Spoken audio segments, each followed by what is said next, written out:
मुझे उम्मीद थी कि यह समझौता अन्य समस्याओं के समाधान का रास्ता खोलेगा, लेकिन हम वहीं हैं जहां पहले थे। ये नेहरू जी ने कहा। नेहरू जी केवल तत्कालिक प्रभाव देख पा रहे थे, इसलिए उन्होंने कहा कि हम वहीं के वहीं हैं। लेकिन सच्चाई ये कि इस एग्रीमेंट के कारण देश बहुत पिछड़ गया, देश बहुत पीछे चल गया और देश का बहुत नुकसान हुआ। हमारे किसानों को नुकसान हुआ, हमारी खेती को नुकसान हुआ। और नेहरू जी उस डिप्लोमेसी को जानते थे जिसमें किसान का कोई वजूद ही नहीं था। यह हाल करके रखा था उन्होंने। आदरणीय अध्यक्ष जी,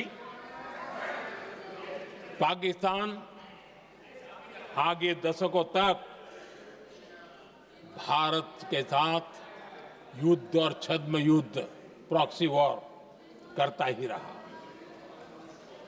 लेकिन कांग्रेस की सरकारों ने बाद में भी सिंधु जल समझौते की तरफ देखा तक नहीं, नेहरू जी की गलती को सुधारा तक नहीं।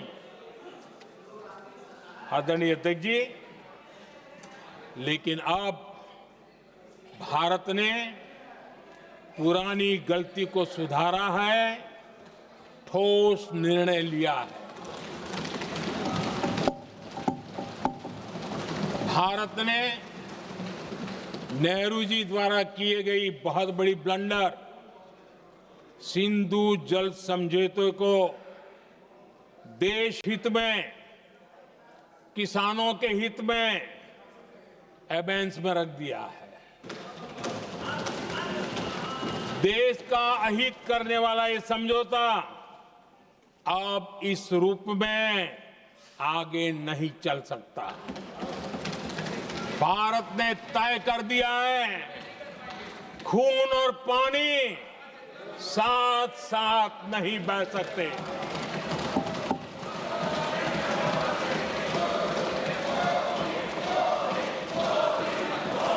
माननीय सदस्य, आप बहुत देर हो गई, आप उपनेता हैं, ये तरीका आप बैठे बैठे टोकते हैं। प्लीज, ये शोभा नहीं देता आपके लिए। बैठिए बैठिए बैठिए आदरणीय, शोभा नहीं देता आपका। अध्यक्ष जी, आप उपनेता, अपनी मर्यादा बना के रखें। चल बैठिए। वहां बैठे साथी आतंकवाद पर लंबी लंबी बातें करते हैं। जब ये सत्ता में था, जुड़े हुए हैं, जब इनको राज करने का अवसर मिला था, तब देश का हाल क्या है, क्या रहा था, वो आज भी देश भूला नहीं है। 2014 से पहले देश में असुरक्षा का जो माहौल था, अगर वो आज याद भी करे ना, तो लोग सिहर जाते हैं। आदरणीय अध्यक्ष जी, हम सबको याद है, जो नई पीढ़ी के बच्चे हैं उनको पता नहीं है, हम सबको पता है। हर जगह पर अनाउंसमेंट होता था, रेलवे स्टेशन पर जाओ, बस स्टैंड पर जाओ, एयरपोर्ट पर जाओ, बाजार में जाओ, मंदिर में जाओ, कहीं पर भी जाओ, जहां भी भीड़ होती है, कोई भी लावारिस चीज दिखे छूना मत, पुलिस को तुरंत जानकारी देना, वो बम हो सकता है। हम 2014 तक यही सुनते आए थे, ये हालात करके रखा था। देश के कोने कोने में यही हाल था। माहौल ये था कि जैसे कदम कदम पर बम बिछे हैं और खुद को ही नागरिकों ने बचाना है, उन्होंने हाथ ऊपर कर दिए थे, अनाउंस कर दिया। आदरणीय अध्यक्ष जी, कांग्रेस की कमजोर सरकारों के कारण देश को कितनी जानें गंवानी पड़ी, हमें अपनों को खोना पड़ा। आदरणीय अध्यक्ष जी, आतंकवाद पर ये लगाम लगाई जा सकती थी। हमारी सरकार ने 11 साल में ये करके दिखाया, एक बहुत बड़ा सबूत है। 2004 से 14 के बीच जो आतंकी घटनाएं होती थी, उन घटनाओं में बहुत बड़ी कमी आई है। इसलिए देश भी जानना चाहता है, अगर हमारी सरकार आतंकवाद पर नकेल कस सकती है, तो कांग्रेस सरकारों की ऐसी कौन सी मजबूरी थी कि आतंकवाद को फलने फूलने दिया। आदरणीय अध्यक्ष जी, कांग्रेस के राज में आतंकवाद अगर फला फूला है, तो उसका एक बड़ा कारण इनकी तुष्टीकरण की राजनीति है, वोट बैंक की राजनीति है। जब दिल्ली में बाटला हाउस एनकाउंटर हुआ, कांग्रेस के एक बड़ी नेता के आंख में आंसू थे, आतंकवादी मारे गए इसके कारण। और वोट पाने के लिए इस बात को हिंदुस्तान के कोने कोने में पहुंचाया गया। आदरणीय अध्यक्ष जी, 2001 में देश की संसद पर हमला हुआ था। तब कांग्रेस के एक बड़े नेता ने अफजल गुरु को बेनिफिट ऑफ डाउट देने की बात कही थी। आदरणीय अध्यक्ष जी, मुंबई में 26/11 का इतना बड़ा आतंकी हमला हुआ, एक पाकिस्तानी आतंकी जिंदा पकड़ा गया। पाकिस्तान की मीडिया ने, दुनिया ने यह स्वीकार किया कि यह पाकिस्तानी है। लेकिन यहां कांग्रेस पार्टी इतना बड़ा पाकिस्तान का पाप, इतना बड़ा पाकिस्तानी आतंकी हमला, और ये क्या खेल खेल रहे थे? वोट बैंक की राजनीति के लिए क्या कर रहे थे? कांग्रेस पार्टी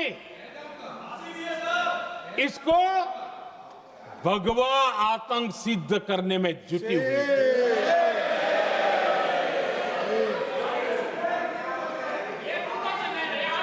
कांग्रेस दुनिया को हिंदू आतंकवाद की छड़ी बेचने में लगी हुई थी। कांग्रेस के एक नेता ने अमेरिका के बड़े राजनयिक को यहां तक कह दिया था कि लश्कर-ए तोयबा से भी बड़ा खतरा भारत के हिंदू ग्रुप है। यह कहा गया था। तुष्टीकरण के लिए कांग्रेस ने जम्मू कश्मीर में भारत का संविधान, बाबा साहब अंबेडकर का संविधान, उसे जम्मू कश्मीर में पैर नहीं रखने दिए। इन्होंने घुसने नहीं दिया, उसे बाहर रखा। तुष्टीकरण और वोट बैंक की राजनीति के लिए कांग्रेस हमेशा देश की सुरक्षा को बलि चढ़ाती रही। आदरणीय अध्यक्ष जी, तुष्टीकरण के लिए ही कांग्रेस ने आतंकवाद से जुड़े कानूनों को कमजोर किया। गृहमंत्री जी ने आज विस्तार से सदन में कहा है, इसलिए मैं इसको रिपीट करना नहीं चाहता। आदरणीय अध्यक्ष जी,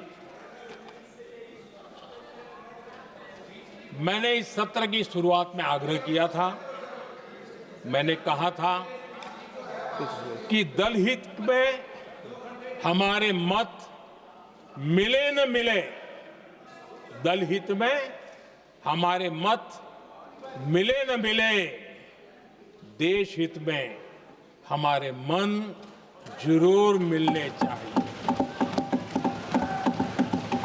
पहलगाम की विभीषिका ने हमें गहरे घाव दिए हैं। उसने देश को झकझोर दिया है।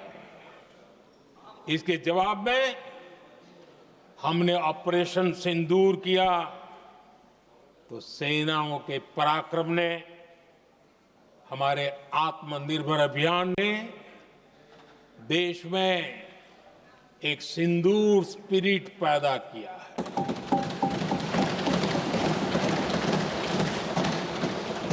ये सिंदूर स्पिरिट हमने तब भी देखी जब दुनिया भर में हमारे प्रतिनिधिमंडल भारत की बात बताने गए।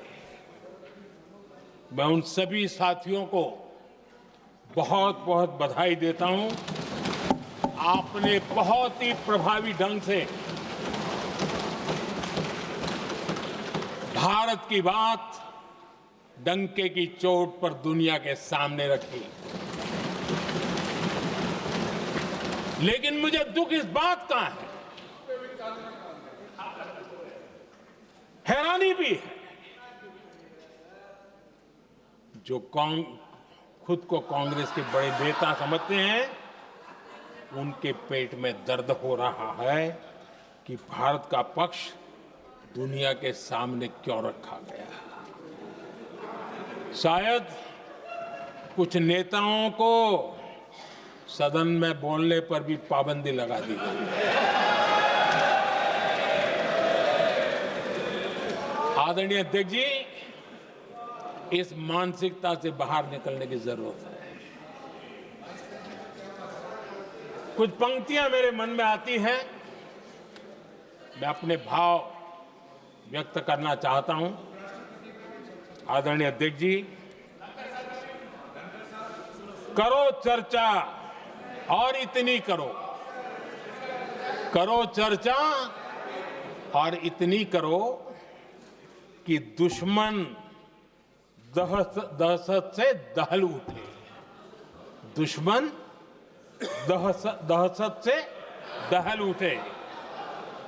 रहे ध्यान बस इतना ही, रहे ध्यान बस इतना ही, मान सिंदूर और सेना का प्रश्नों में भी अटल रहे।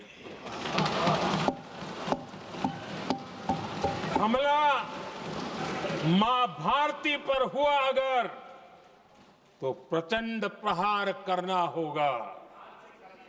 दुश्मन जहां भी बैठा हो, हमें भारत के लिए ही जीना होगा। मेरा कांग्रेस के साथियों से आग्रह है कि एक परिवार के दबाव में पाकिस्तान को क्लीन चिट देना बंद कर दें।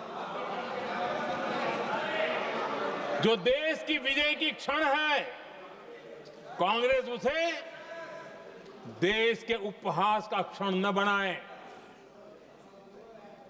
कांग्रेस अपनी गलती सुधारें। मैं आज सदन में फिर स्पष्ट करना चाहता हूं, अब भारत आतंक की नर्सरी में ही आतंकियों को मिट्टी में मिलाएगा।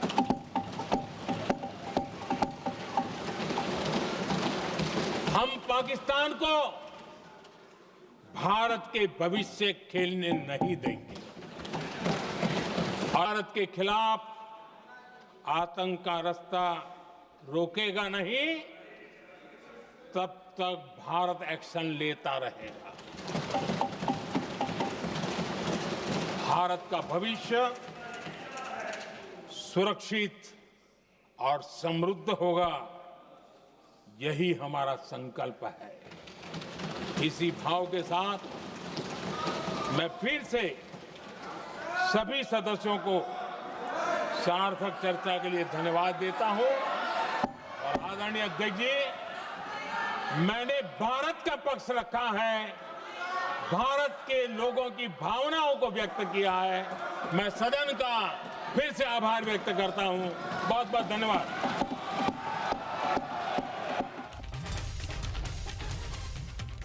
वर्तमान समय बड़ खबर कांग्रेस पाई पाकिस्तान पर निर्भरशील संसद में सिंदूर वितर्क नहीं प्रधानमंत्री नरेंद्र मोदी आज जहाँ जहाँ कहते से बाबद आम आलोचना करें गुलीर जवाब गोलार देवु कहूँ से या ही कलु 10 वर्ष प्रस्तुति हो नथिले बड़ क्षति होता एक वर्तमान समय कहुई सबुठ आम प्रतिरक्षा को वितर्क में भाग नहीं प्रधानमंत्री ये वक्तव्य वर्तमान समय सामना को आसी ऑपरेशन सिंदूर विजय उत्सव करा जायछि। संसद हेउछि गौरव गानर क्षेत्र जोंठी ए प्रसंग में आज आलोचना चर्चा होछि। पहलगाम पछरे बड़ षड्यंत्र थिबार कथा कह जायछि। देश में दंगा करिबा पई योजना होइतिला एक कथा सामना को आसी। आतंकवादी को कल्पना ठारू बड़ दंड मिली एक प्रधानमंत्री नरेंद्र मोदी कहते देशवासी एकाठी होई एही षड्यंत्र को पंड करिसेंती। 22 मिनिट रे 22 एप्रिल बदला नेलु बोली प्रधानमंत्री नरेंद्र मोदी कहते 6 और 7 मई रे पाकिस्तान को बड़ दंड मिली।